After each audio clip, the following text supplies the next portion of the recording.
healthy, quality cheese.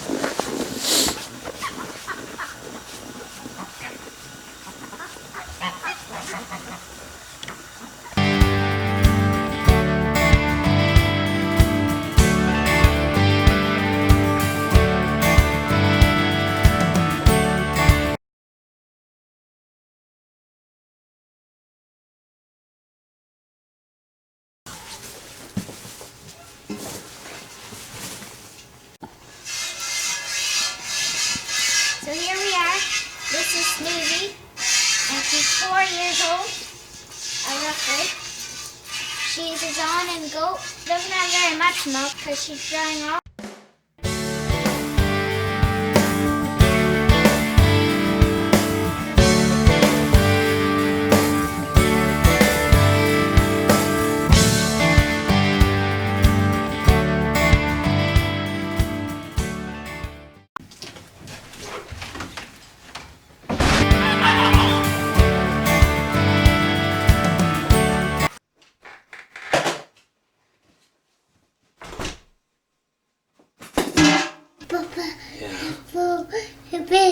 You see your ball?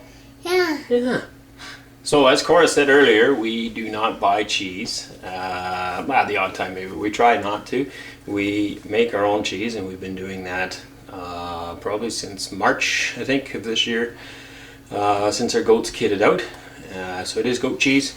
It does not make cheese the same way as cows. We've tried that as well. It took a little bit of time for us to get used to making it, but we really enjoy that, and it saves buying again, saves us a lot of money, as well as it, we believe it's just more wholesome. It's non-pasteurized. It's just better for us. So we take the fresh milk that Cora milked this morning. We don't have as much as I'd like. I normally use a much bigger pot and make a bigger batch, but as Cora said, the goats are all drying off.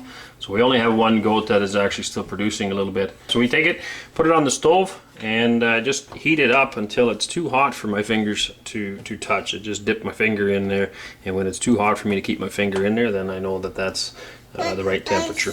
Keep stirring it so it doesn't burn to the bottom. So the milk's been heating up for about 5 minutes or so.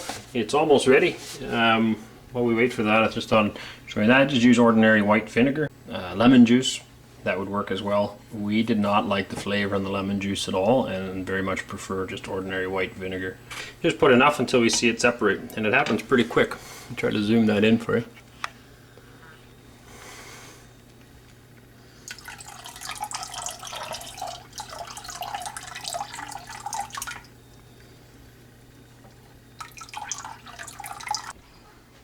It's pretty hard to see that separation on camera. I'll try to show it here a bit, but you can see the clear fluid and the milk solids have separated, and that's what we're after. The milk solids we turn into cheese, and the clear fluid is just the whey. We'll set this aside now, let it cool off a bit, and then I run it through a cheesecloth and then into a cheese press. So while that's cooling off, one thing I wanted to show here too is a cheese press that we built. It's just a threaded rod on the top, and I've got that on the bottom there. So I screw that all the way up.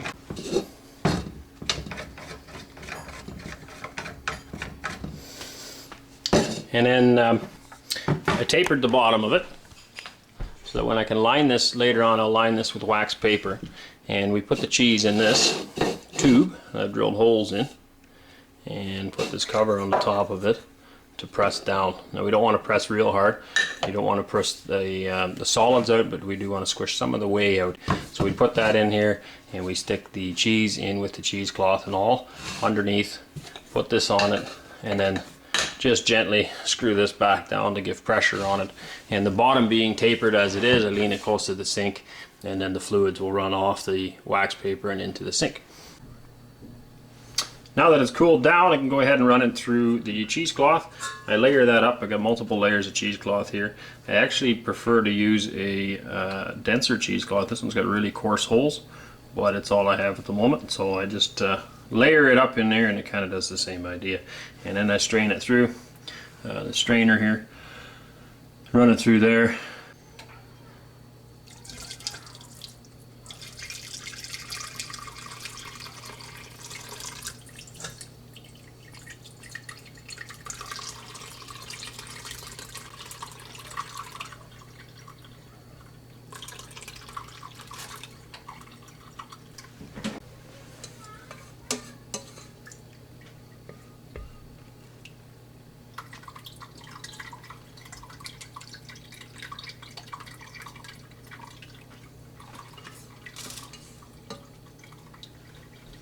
I just let that sit in there and drain.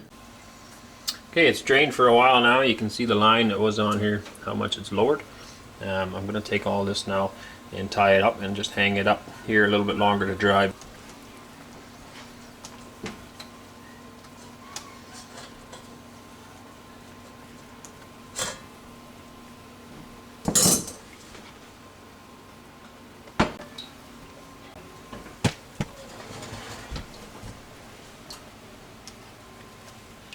So I'll just let it hang like that. You can see it's dripping out the bottom. And this is all the whey, which normally when we have pigs, we feed it to the pigs. It's very good for them. We've also done it to the chickens. So this will end up going to either the chickens or the turkeys. Okay, this has been hanging here long enough now. You can see it's not dripping anymore. All the, or most of the whey, it's still a little damp on the bottom. Most of the whey has come out. So now we can go ahead and take it over here. And we need to salt it yet. And you can see the cheese in here. It's all thick. So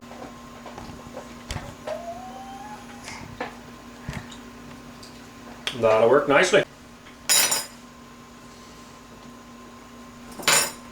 So we bundle it back up again, and then we'll put it into the cheese press. I went ahead and put wax paper on here already so that it can, the whey that comes out here can run out. Now normally we would have a much larger batch. This is very small, but it will still work.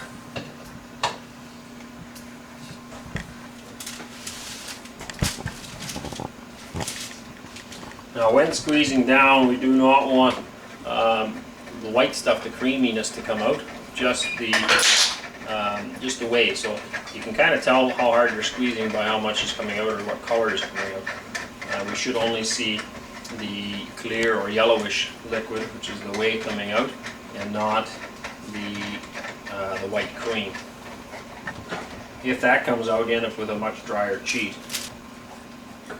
This press, very simple to build, did not take very long at all. It's some threaded rods, and these are long bolts.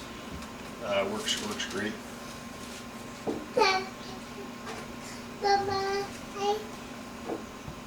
Now, very normal when you first squeeze it, you're going to get some whiteness, but this is what we don't want too much of this to come out because that's what makes the cheese dry. So just press it lightly like that. It's very easy to over crank it. Don't want to do that either. Just lightly press it. We'll leave that, and then every so once in a while I come back here and just tighten it up as it gets looser. So then we'll leave that in there for a couple hours and pull it out, and we'll have cheese ready to go in the fridge. I do find it tastes best cold, not warm, so we like to cool it down first before we eat it. But that's basically it. That's all that's to it. So I just came by and snugged it up again, cranked it a little more, and you can see a little bit of the fluid coming out of some of these holes. Oh, there, some runs down. But anyway, it's just coming out of some of these little holes here.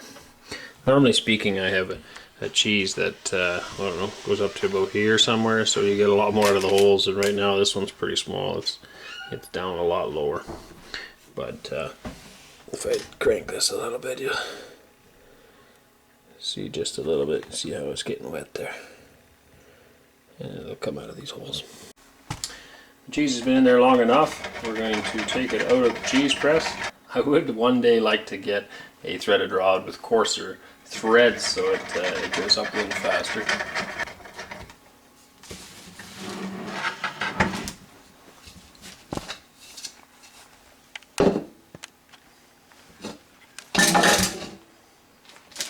And there's our little cheese.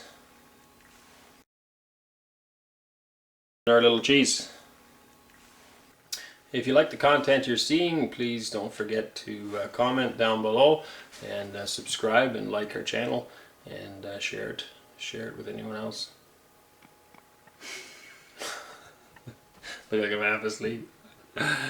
If you enjoy our channel, then please like and subscribe and share, and don't be afraid to comment in the comment section. Let us know any other videos you'd like to see or anything else here on our farm that you would like a video on.